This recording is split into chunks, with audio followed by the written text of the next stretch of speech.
Good day, another episode sa Kirby Motovlog YouTube channel. To this video, may tayong release na 450 SRS with quick shifter. SRP 328,900 pesos.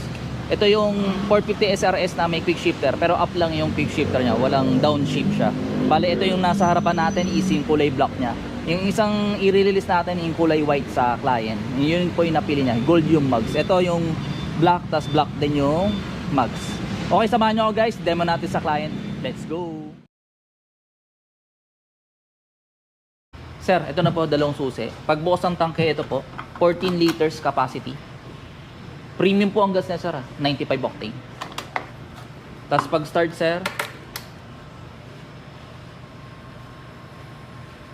hintayin mo na mataas yung load, sir, bago mo i-start.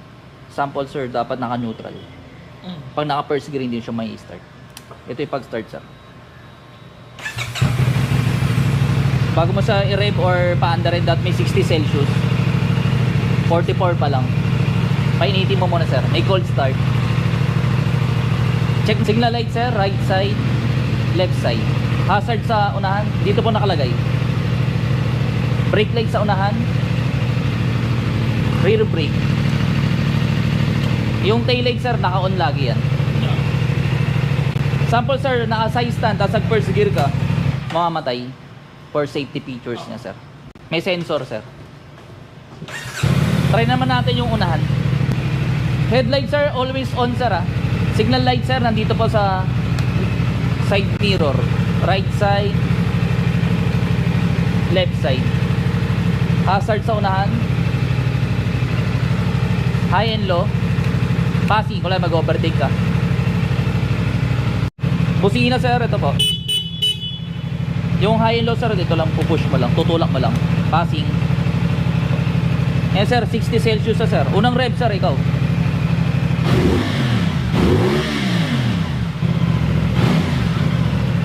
May break-in period to, sir, 4,000 RPM hanggang 500 auto. Any speed, no problem tayo. Basta RPM tayo magbabase.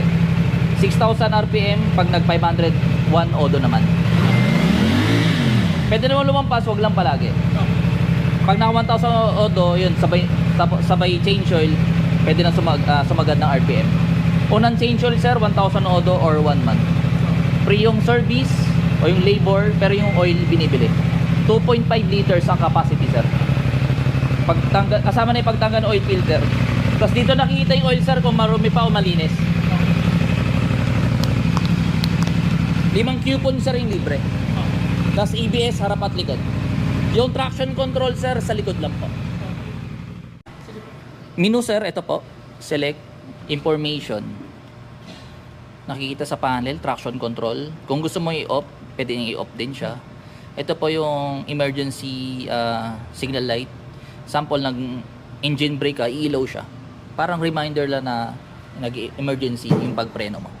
Pwede mo siya i-off or on. On na lang po, sir. Quick shifter, meron na rin po to. I-on na rin natin. On na natin, sir. I-remind ko lang, sir, 4,000 RPM bago ka mag-quick shifter, sir. Ha? Para proper. Wala kang nakalagay sa manual, sir, kung ilan yung minimum eh. Sa 4,000 ka lang magbase para safe. Pero downshift, sir, kala mo mag-clutch. Upshift lang yung pwede. Pero yung downshift, sir, kala mo mag-clutch na, ha? Nakikita sa panel, ito po, phone. Pwede mo i-connect yung cellphone mo dito. Kaya tumatawag, manonotify ka kung sino tumatawag. Ito po yung pangalan ng Bluetooth. Safe Moto D4D1F8. Pwede naman i-connect yung intercom din. Music, kung nakakonect na yung cellphone mo, pwede mo ilipat dito yung music. Or nakikita rin kung ano yung pinapatugtog nyo po.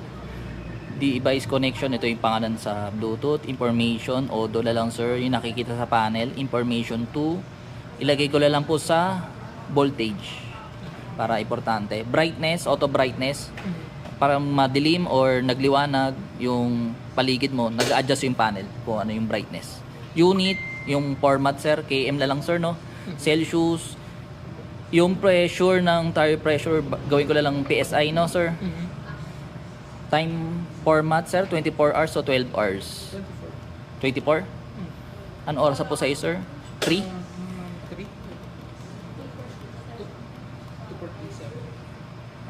14 240 sir. Sa military sir, 1450. 1450. Language sir, pwede mo i-adjust pero English lang sir na. Walang Pilipino. System update. Yan. Pwede mo i-connect through Wi-Fi sir. About yung system sir, yung version ng software version. Pagbalik lang sir ito. Dito naman sir, tanggalin ko lang to. May screen protector pa naman to sir.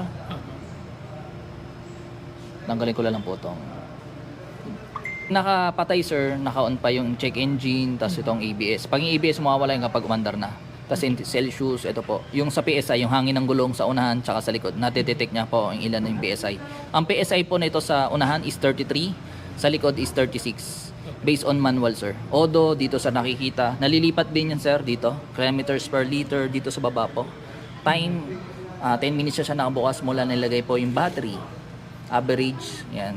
Diyan po range po, ilan ang laman ng tank, diyan mo malalaman kung wala, full tank, 300 kilometers. Voltmeter, pag 11.4 yun, diskarga yung baterya. Okay. Kailangan i-charge. Ito sir, okay pa to. Kailangan lang paanda rin. Ito, trip 1 or Las Piñas to Imus, diyan mo makikita kung ilan ang tinakbo sir. Odo, sir, 0, brand new po. Gear indicator nandito po, 1 down, 5 up sir. Coolant sir, dito po naglalagay. Any brand, basta same color, green. Okay sir, hintayin natin magbukas yung radiator pan, mga 89 Celsius yun. 89. Opo. Kasama sa pag-PDI, i-start ko lang ulit. Quick shifter sir, yan, naka-on na. Tapos yung traction control.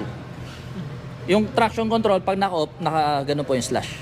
Tsaka pag naka-side stand, may indicator dito, na-notify ka sa panel.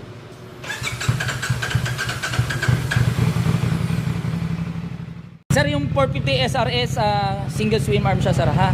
Tapos kung magpapalit ka ng muffler, dapat 3K odo. Okay. Yun po yung minimum or required na bago magpalit sir. Break in mo muna sir. Tubeless sa main gulong sir, harap at likod. Ito sir, kulari tutulak mo yung motor, dito ako kumapit.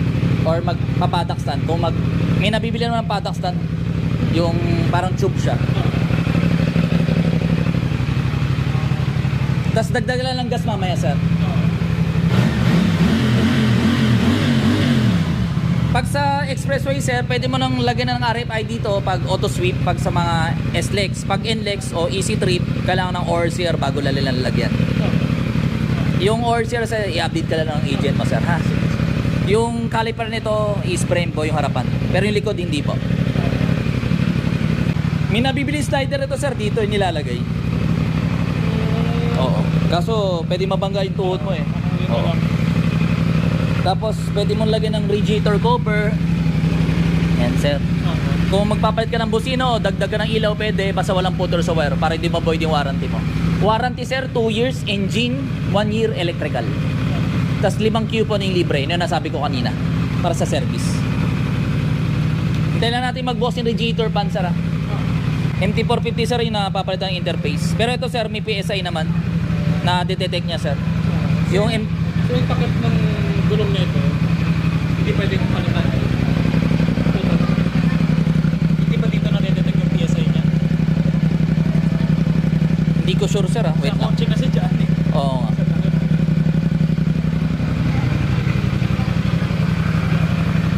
Ganun pa rin eh. Hindi ko sure sir ha, kung kasama to sa pag-detect. Baka sir, sa dito rin. Iba sir eh. Iba yung itsura sir. O sa pito. Sa pito sir. Possible sa pito. Mas maganda sir, wag ka na magpalit. Maganda naman sir yung eh. Yun nga lang. Pili ko pito naman sir.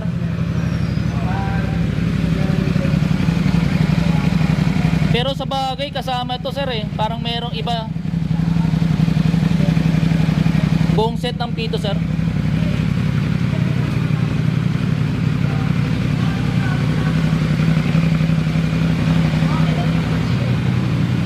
Nagbukas na yung radiator pan sir. Mga 97 Celsius pa lang sir bago magbukas. Hindi agad nagiinit yung makina na to sir. Compared to sa 450 SR dati. Mas maganda yung cooling system niya ngayon sir. Hintayin na natin mamatay yung fan bago natin patayin sa remotor ha. Para kasama sa pag PDI. Charger port sir dito, pwede ka maglagay, may nakabang pero wala pa siyang socket. Kung gusto mo lagay ng charger port, pwede rin na sir. Ito sir, brake fluid sa unahan sir. Lagay mo na lang parang cover para sa protective kasi baka may bato, mabasag. Tsaka ito yung brake fluid sa likod. Kita ito lang sir, ito yung importante. Mas prone siya kasi sa daan. Yan sir, namatay na yung radiator fan. Kill switch sir ito. Kung magpapatay ka ng motor, dapat palagi po dito. Ito yung sa battery, tatanggalin mo itong dalawang allen. Tapos ito, nabubuksan to. Try natin. Ito sir, lalagay mo dito yung susi, tapos angat. Yan sir, angat, pasuin na lang po. Yan po. Wala pong may lalagay dyan. Ito sir, pang diagnostic to. Klare, may problem yung motor. Dito po. dito. Opo, yes sir. Tapos ito po, shoot po dyan. Nandito lang yung video ko. Maraming salamat sa mga sumusuporta. Please subscribe my YouTube channel na Kirby Motovlog and please follow our Facebook page na Kirby Motovlog. Maraming salamat. Thank you. Bye-bye. Okay, store location natin. Motorcycle City Las Piñas, malapit sa SM South Mall. Pag galing po kayong SM South Mall, right side. Pag galing sa Pote, left side. Bago mag SM South Mall. Visit lang dito guys. Hanapin mo lang po si Kirby Motovlog. See you soon.